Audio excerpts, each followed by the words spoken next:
Housing is not an issue of concern to Kenyans.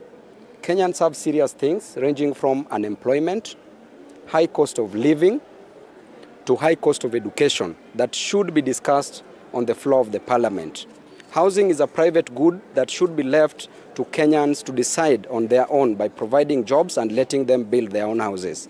The government's role is to create an enabling environment so that Kenyans can... They were told that projects that are going on in their constituencies will be stopped by the executive. Some of them told me they were called by executive members, senior executive members like PSs and ministers from the counties they come from. But if you are going to threaten them, intimidate them, they are people, are taxpayers. Taking development to members of parliament, areas represented by Azimio, is not a favor, it's a right. Their constituents, their people also pay taxes, just like the constituents, members of Kenya Kwanza pay taxes.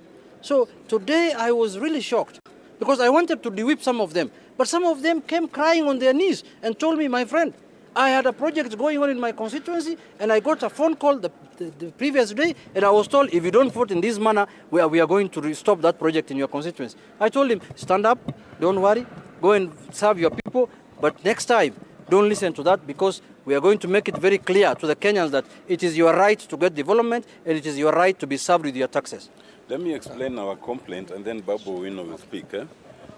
Just as the whip has explained, our first complaint is rushing the bill. You realize that this is only the third bill, the third day since the bill was introduced. It was introduced last week on Thursday, which is the last day of sitting.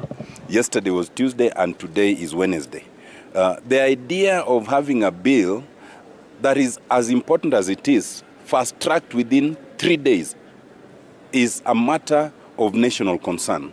And for those of you who will watch, you will see that all of us members here who were present yesterday during the second reading were denied the opportunity. I was the only one allowed by the Speaker to speak because I had made a special intervention, so that the voices of all of us who are here, the voices of their constituents, has not been heard.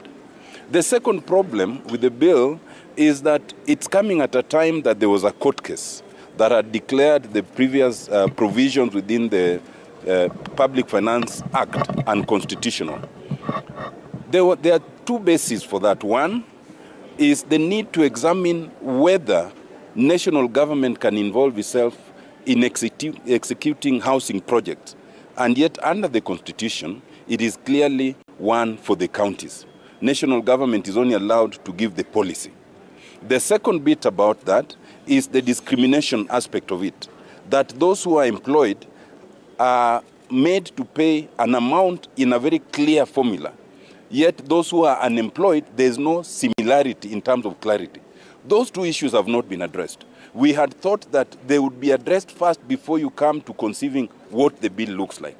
Thirdly, it's in terms of the bill itself.